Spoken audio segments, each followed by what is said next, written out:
Service Nation, excited to be with you today. If you are here because you want to stop working your tail off in your service company and start making some money, getting some time and money freedom, you are at the right place. If you are here for a charming, good-looking host, you may or may not be in the right place. Really depends on your perspective. I'm going to go with yes, you are in the right spot. All right, let's talk business, guys, gals. If you are like so many of the people that we coach, you got into this business, this service business, because you wanted time and money freedom, right? You didn't want to work for the crazy person known as your boss. You want to be able to make as much money as you can. But if you're like many of us, there's kind of two camps. One that got the money freedom, right? They're like, holy crap, I do make more money working for myself, but no time freedom, right? Like I'm now working twice as much, and maybe sometimes if we actually do the hourly, I've done this with my clients, we do the actual hourly rate. If you take all the time that you're working on your business and divide it by the money you're making, it's honestly the hourly rate oftentimes isn't as much. So we could be missing the time freedom that we wanted. And the problem with business owners, it's always that elusive, it's around the corner, it's coming. And then a lot of us are even missing the money freedom, right? Certainly for our first couple of years, oftentimes we can make less money than we used to make, right? And the problem is we're happier than we've ever been, right? If you're like most of the owners that I coach, that freedom's like a drug, right? We love being able to do what we want when we want, and we'll even work 80 hours a week if we get to pick the hours, right? If we can kind of take time off our kid or do whatever we want. And even though sometimes we make less money than we did with our job, depending on what kind of salary we had when we left, the ability to make as much as you want and get paid fairly for what you do is intoxicating, right? So some middle management guy telling you make this much or that much, or upper management, and you feel like, well, it doesn't matter, I'm better than that guy or whatever, can be frustrating, or I'm capped at this much, can be frustrating. Even if we make less, oftentimes that freedom of like, I can make whatever I want, I write my own ticket, that promise of getting paid for what you're worth is what draws us. So the good news is, there's the bad news, the good, and we're going to fix it. So the bad news is oftentimes we quit whatever we're doing before and start our service business for more time and money freedom. The bad news is a lot of times we don't get that time or money freedom, but we get addicted to the owning our own business. And we're like, if I could just figure out how to keep the freedom of ownership, right? Because there's still a lot of freedoms, even if our time, we're not making that much money and our time is not our own, right? You know, owning a business, there's a lot of phone calls and texts and checking emails and, having our spouse maybe yell at us for doing too much of those things. If you could just figure out how to have the freedom of owning your company, but still get that time and money freedom, and give you your family and yourself kind of what you signed up for when you took this on, that would be the life. Today, we're going to talk about what to do to get that freedom right away. So if that's what you're looking for, you're in the right spot. If you wandered in somewhere else and looking for something different, hang out, see if it's any fun. Unless you don't own a service company, and in which case this may be terribly boring. Let's see what's shaking. All right, and I'll tell you, I'll give you a perfect example of how to get that freedom is. Well, let me give you a framework. I like everything in a framework, right? And that's if we're writing stuff down, that's one of the things you want to get is everything should be in a framework, right? We want to know what we're thinking, where we're thinking it, how the things that we're doing fit into the other things and all that sort of good stuff. So start with what you want your freedom to look like. Identify how many hours, and we're going to focus mostly on this one because we do a lot of episodes on how to grow, how to make more money, how to make more profit. Today, we're going to talk mostly about time freedom. But the cool thing is if you do these things, it will also make you a lot more profit. So the focus is going to be on time, but I promise you the unintended consequence if you do this will be more money. Okay, so first and foremost, we have to identify what we want our freedom to look like. That is, and a lot of people skip this step and be like, oh, it's silly, or, I don't know why they skip it. They just feel like it's not part of the process, but it is. Identifying what you actually want your freedom to look like is the first step. Because a lot of people go, I want to work less. Well, that's not helpful because most times people don't know how many they're working now and they don't know how much less they want to work. So easy. We're just going to write down how many hours a week you want to invest in your business. Now, that counts thinking about your business, checking emails, texting people back, having conversations with spouses that are dying for you not to continue conversating with them about the business, all of this stuff that we, driving somewhere to pick something up, drop something off, any of that stuff, all counts. Jessica says, more time to work on my business, not in it. It's almost like we planned this in advance or that Jessica has been through some sort of training because she nailed exactly where we're going. Once you have identified how many hours you want to invest in your company, we're going to break it down into 3 distinct categories: in your business, on your business, and out of your business. So out is pretty easy, right? That means we are not doing anything. Well, we're going to talk about each one of those. So step 1 is identify how many hours a week you want in. Break that down into in, on, and out. And you can maybe put that as an asterisk. We'll do that after we talk, because I'm going to give you some more feedback on how to do that. But you should be able to write down how many hours you want to put in your business right now. And I'll tell you, for me, I like working 40 or 50 hours a week. So it's more about the quantity of work or the quality of work that I'm doing than quantity. So if I'm doing something I love, like this is working, I happen to love hanging out with you guys, right? So if I had to do a certain amount of work, 40 or 50 hours a week, wouldn't mind doing it. I would enjoy it. If I had to do other type of work, 10 hours a week, I would want to shoot somebody. So just keep that in mind when we talk about how much hours do we want to work altogether. Assume that this is work that you enjoy doing, because we're going to show you how to do that. And for me, I've kind of got 2 schedules. I've got my vacation schedule and my not-a-vacation schedule. We take a lot of vacation. My vacation schedule might be 10 or 15 hours a week, and just doing the kind of ongoing meetings that I've got, so I never like get way out. And then my non-vacation schedule, I'll actually try and do stuff. That doesn't work for some people. Some people, like when they're on vacation, they need to be out and completely forget about the business. And I'll do that for 3 or 4 days in a row sometimes. I get bored. So just the moral of this part is, it's not about being perfect or what I think. It's about being clear on what you want out of your life. So if you're one of those that's like, for me, a perfect day would be to work for 2 or 3 hours in the morning doing stuff I love and take the rest of the day off, right? Other people, perfect day might be like, I don't want to think about work. I don't want to look at work. Do what works for you. But you want to be clear on how much in, on, and out you want to do. And we're going to talk about more of what each of those are. Just go through my notes so that I make sure I get everything. So the good news is, you can work as few hours as you want, and this is going to be mind-blowing. You're going to have to trust me here a little bit. You can work as few hours as you want and still grow, right? Because it's easy for you guys to go, well, yeah, I can quit tomorrow and work no hours. I need to get paid, dude. The way that you overcome that is the quality of the on your business time dictates. That's the only thing that has anything to do with your profit. So most business owners spend 90% of their time working in their business, and it doesn't move their profit meter. Or if it does, instead of working 40 hours to make $3,000 a month, we work 80 hours to make $5,000 a month. So it can move your meter, but it's such an ineffective way to do it. You're never going to get beyond. The problem is, once you're at 80 hours a week, which is going to kill you after a time, you can't do 200 hours a week. There's only so many hours in the week, right? So there's a law of diminishing returns with just working more. The way that you can keep the amount of time that you work the same, but the results that you get different, is you increase the quality of your on the business time. So you can't really increase the quality of your in the business, right? If you were you have an HVAC company and you're fixing someone's air conditioning, that might be worth $100 an hour, whatever you charge. That's all it's ever going to be worth, and you can only make $100 for that 1 hour because you're working in it. Whether it's sweeping up, driving supplies, doing payroll, any sort of in the business type stuff, the only way you can make more money is to work more hours. On the business is stuff that you can make. You can increase the quality of your work and the caliber of your work, and we're going to talk about how to do that and make more money. So on is where the money is coming in. Okay, so the cool thing is, you do not have to work more hours. You just have to work more quality hours, more on the business hours. And literally, you can do an hour and a half a day of on the business, and that's plenty to transform just about every business I'm aware of, certainly under like 20, 30 million. Like, I promise you can do it. Okay, so that's the in. We're going to try to, let's just dive into each one of them. All right, once you figure out how much time you want to invest in your business, in, out, and on, you're good to go. But let's give you some guidelines of how to do that. So you can eliminate 90%. The big thing we're focused on is the in, because that's what we want to kill. The out of your business, I want you to have as much of that as you want. So we're not going to talk at all about that, because how you spend your time. You want to take up a hobby, travel the world, do what you want. That's the podcast's not about this. It's while you're working on your business, what do you do?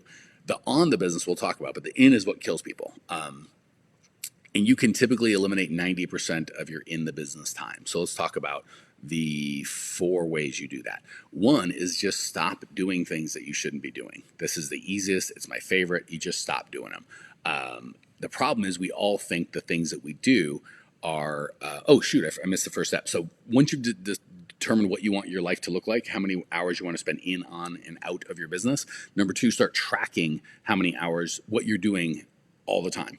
And again, if you're sleeping, you would just put out the whole time you're sleeping, right? If you're on vacation, you just put out. So when I say tracking everything you do, out, you can just put for hours at a time. I was out, I didn't work. In, honestly, you don't even have to track that much because whatever it is garbage. We need to get rid of it. We need to track it to get rid of it, but after that, we don't care. On is the money. That's what we want to track highly. So once you start tracking that, again, the out we're fine with. Let's start with the in. When you start tracking that, stop doing unnecessary things. Once you have a list of the you've actually tracked, you've got a list of the things that you're doing, you will find some of you can just kill. Checking email 20 times a day. I'm not saying you should never check email, but you can box your time and check it once a day, right? Wandering around the office, just checking in, seeing what's going on. You can eliminate that entirely. Driving to the office. We've all learned during this COVID thing, we don't even have to do that. And obviously, if you don't have to drive to the office, you don't have to drive from the office, right? Holding meetings that don't get anything done. There's lots of stuff that we feel that we have to do that you can just literally eliminate completely with no downside to your business. Sometimes upside, right? Because not only when you're walking around the office seeing what's going on with everybody, not only you're wasting your time, you're wasting their time. They might be more productive. You just stay the heck out of there, right? So those are things you can just stop immediately, and you can take that time and either put it to off or out of the business. Fantastic, your life just got better. Or you can spend it on the business. You'll start making more money. So that's my favorite thing is just stop doing the unnecessary things. And when we make that list, don't be judgy about, oh, I got to do that, I got to do that. Don't be too precious about anything. There's a lot of things you're doing, I promise, you can just stop doing with no consequence whatsoever. And that's how you know. You ask, if I stop doing this, what's the immediate consequence? If I stop checking email 20 times a day and just checked it once a day, what would happen? If I stopped talking with employees, what would happen? If I went from 5 meetings a week to 2 meetings a week, what would happen? All that stuff, just what would happen? If the answer is like, well, esoterically, there'd be kind of this shift. If something's not going to break right away, you don't need to do it. All right, so that's how to stop doing. The next thing on the end we're going to do is systematize anything that we have to do. So if it has to be done, you can't stop it. The next step is going to be to systematize it. Examples of this are auto billing at the beginning of the month, right? For service companies, we might do 5 or 10 tickets per month or per day. And then you've got 30 days, depending on how many days you work per week. But let's just say 22 would be 5 days a week. Let's say you work every day. 10 tickets a day, 30, that's 300 tickets. That's a full-time job for someone to process the payment, charge the card, follow up with the money, do the collections, blah, blah, blah, blah, blah, blah. You could automate that by just saying, we charge everyone at the beginning of the month. And you're like, well, if I go out, how do I do that? We can, different topic for a different day, but one of my favorite things to help service business owners do is become recurring, right? So an HVAC company, as opposed to saying, hey, we'll come out whenever your HVAC breaks or your heater breaks and we'll, charge you $800 or whatever it costs to fix it. We'll put you on a monthly maintenance plan where it's $100. We come out for free. There's lots of different ways we can make your business monthly and automated, right? So that's kind of a way to systematize our business. What else is there with systematizing? Just anything that you do daily, right? Like billings and collections. You can. We just talked about how to handle that. Software to automate hiring and marketing, right? Social media posts, you can batch that. There's all sorts of software and systems and processes you can set up hiring interviews. We teach you how to have a hiring funnel that only takes 3 or 4 hours a week from somebody. It doesn't even have to be you, as opposed to the typical, people will spend 20, 30, 50 hours to hire one guy, and it's not scalable. So you can systematize. So the first thing is just stop doing it. If you absolutely have to do it, it's necessary, you can't stop it. Systematize it. So a system does most of the work and you're not stuck doing it. Software and systems really are there. The third S we've got is sub that crap out. So if you can't stop it and you can't systematize it, sub it out, baby. This would be hiring a company to run your social media, as opposed to you, but I've got to be on Facebook and I've got to post. No, you don't. Pay somebody. Answer your phones is a great one. Drives me nuts when we've got service business owners with people that have their cell phone. No one should have your cell phone. The answering service can do that. Voicemail can do that. A lot of people don't even have phones right now. So that's something you can absolutely sub out. You can pay somebody to do that. Answering service 24/7, right? You got to sleep and sometimes you're unavailable. Answering service can be available 24/7 for not that much. Accounting. A lot of people do their own payroll, for crying out loud. Hire a payroll service. Accounting, employee scheduling. There's all sorts of stuff you can just pay. It doesn't have to be an employee. Just sub it out. So in the business, the way we're going to free up most of your time is we're going to stop doing the unnecessary. If it's completely necessary, we're going to create a system that does it or takes it from a big time-consuming job that is constantly interrupting you to at the very minimum batch time. Even if it's the same amount of time, but you do it all at once as opposed to 10 seconds a day or 10 seconds an hour for your whole life. You might spend an hour a month on it, right? And then if you systematize it, you might take it from 10 hours a month to 2 hours a month, right? So that's what systematizing can do. Sub out means we don't have to hire somebody. It's hiring, so we don't have to be an employee, right? We don't have to hire a full-time office manager. Find someone to do payroll for a couple $100 a month. Find someone to answer your phones for a couple $100 a month. Find someone to run your social media for a couple $100 a month, right? Oftentimes we feel like we need to hire a manager that might get paid $2, $3, $4, $5 grand a month to do all this stuff. But A, they're not great at all that stuff. B, we tend to overpay for some things because they might be answering the phone, which is low wage, and doing social media, which might be higher wage, and they're good at some and not others. And when they quit, it's a mess, right? So sub it out, right? Have 4 or 5 different people subbing out as opposed to one full, that might, and each of those might only work 2 to 10 hours a month on your company, but they're all very good at it, right? I mean, we probably have 20 people working for the benefit of our company here, Grow My Service Company, but none of them are really, very few are very like full time. That's what they do, right? And that's fine. So you can leverage other people's time without having to hire them. And obviously, if they're employees, hire them. I'm not saying break the law. I'm just saying have 3 or 4. If it's a one job that might take 30 hours a week, find 2 or 3 people that are really experts in that field that might only take 4 or 5 or 6 hours each of them to do that job. Okay, so sub it out, and then the last thing is start a new employee for everything you can't do. Right. So one of my favorite sayings in business is if you have a problem that requires money and you have money, you don't have a problem. Right. So that's how we hire people. The problem is most people don't start. They start there, so they don't figure out where they want their time investment to be. They don't break it down into in, out, and on their business. They don't systematize. They don't stop doing anything unnecessarily. They don't sub out the things that they don't want to do. They don't track it, and they go immediately to a new employee, but they don't really know what that employee is supposed to do or how long it takes or any of that stuff. So it's okay to hire employees, but you want to go through the process first. So first, how much time do you want to put in? Second, how much is in, on, and out? Obviously, you can't sub out. That's you and your family. On, we're going to talk about, you're not going to sub that out, but all the in, you want to sub out 90% of that, right? So first you stop doing it, then you systematize it so it takes less work or no work, right? Software can handle the whole thing sometimes. Then you sub it out to a contractor to do just a thin slice of your business. And the last resort is to start a new employee. That's how we get what we're working in the business down to nothing. Now, once you cut your in the business, which I know I talk to you guys, that could be 10, 20, 50, 60 hours a week, right? You're going to free up time. You can use that time one of 2 ways. Out of the business, which is fine. I don't have to tell you how to do that. You know how to relax. And on the business. Let's talk about that because that's what's going to make you money. And I do some of each. And again, you don't need to be working. I don't know anyone that, sure it exists, but rarely do I bump into anyone, including myself, that works 40 hours a week focused on the business, right? Really high level stuff. If you just get 90 minutes a day of focused on, when I say focused, uninterrupted, no emails, no people coming in and out, no text, no Facebook Messenger, no Slack, no nothing, uninterrupted time on the business, completely focused, that's plenty. The trick is quantity over quality, right? So, no, I said the opposite. Quality over quantity, right? Everyone will work. So common to see owners of service business working 10, 12, 15 hours a day, but the quality of their work is garbage. They're just putting out fire after fire after fire.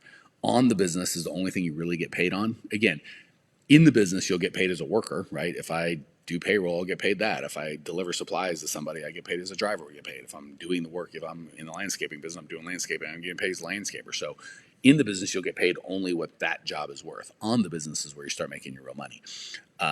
Because again, in the business, the only way to make more is to do more, right? Go from 40 hours a week to 80 hours a week. On the business, you can double or triple or 10x what you get without spending any extra time. So this is the money. This is what we want to do.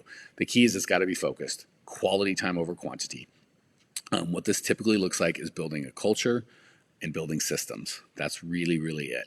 The main systems that you need to build in any service company are client attraction, catching and keeping employees, and counting the money. That's literally it. Those are the 3 systems that need to be running. When you get those running in your business smoothly, the business doesn't need you anymore. So client attraction, and client attraction has its own thing. Generating leads, nurturing those leads, turning those leads into bids, turning those bids into sales, selling to them afterwards, getting repeat and referral business. All that is under client attraction. These are all the systems that you can be creating when you have time to work on your business. You're not stuck working in it. Catching and keeping employees, same thing. We need a hiring funnel that attracts the right people and sifts out the wrong ones. We need an onboarding process that keeps the wrong ones, sift out the wrong ones. And then we need an ongoing process that makes employees love working with you and want to bring their friends, right? And stay active and engaged. And then third is just counting the money. That's a pretty easy one. For most of our businesses, you can sub out the payroll. Typically, depending on the size, you might need a receivables person, a payables person, and again, depending on the systems you give them, it's just not that big of a job. So those are really the only 3 systems you need. So that said, you got into this business for time and money freedom. Oftentimes, I've spoken with you, and you find yourself with less time and less freedom with time and money, right? Or you'll be working more and making the same or less money. But you're happier than you've ever been, right? You love the freedom of owning your own company. So hopefully, with the time that we spent now, you now know how to keep the freedom of business ownership and the freedom of time. And I promise you, if you start redirecting your time to either off or on your business and start shrinking down the in like we taught you, you will make more money. You will have more time freedom. You'll have more money freedom. And you can kind of give your family the life that you probably promised them when you got into this business in the first place. So if this is attractive, like, holy crap, I need more of that. That's what I want to do. That's who I want to be. That is what we do, right? That is our entire team exists to help owners of cleaning companies go from stuck and frustrated and not knowing what to do to free, making more money, and working on their business as opposed to in it. If you want my help, go to growmyservicecompany.com. I don't even think we have anything for sale yet. We're just launching this brand, but our podcast, my new book's coming up. It'll kind of give you in the loop when something happens. So go there, say, hey, if you're digging the show, subscribe, rate, and review. Owners of Service Company, we really do this based on what you guys give us feedback. So if you are getting value, let us know. Subscribe, rate, review, refer the show to a friend, shoot me an email, let me know that you're getting value, what you want to hear about, what works, what doesn't. If not, say nothing. We'll know that it's not interesting. I'll quit doing the show and we'll focus elsewhere. If you really dig it and you're like, oh my gosh, I love this, I want more, go just direct message me on Instagram. Instagram.com/grow my service company. Just shoot me a direct message going, hey, Mike, I subscribed, I rated, I reviewed, I referred to a friend, whichever one that you did, and I will get you a free copy of my book, I'm a Freaking Genius. Why is this business so hard? It's the full story of the 20 years I spent doing things right, doing things wrong, spending hundreds of thousands, if not millions of dollars of money making mistakes so you could learn from my mistakes as opposed to your own mistakes, which is much cheaper, a lot more fun. So anyway, growmyservicecompany.com. Say hey to me on Instagram. Let us know how we can bring more value. Subscribe, rate, review. You guys are the best. We'll talk soon.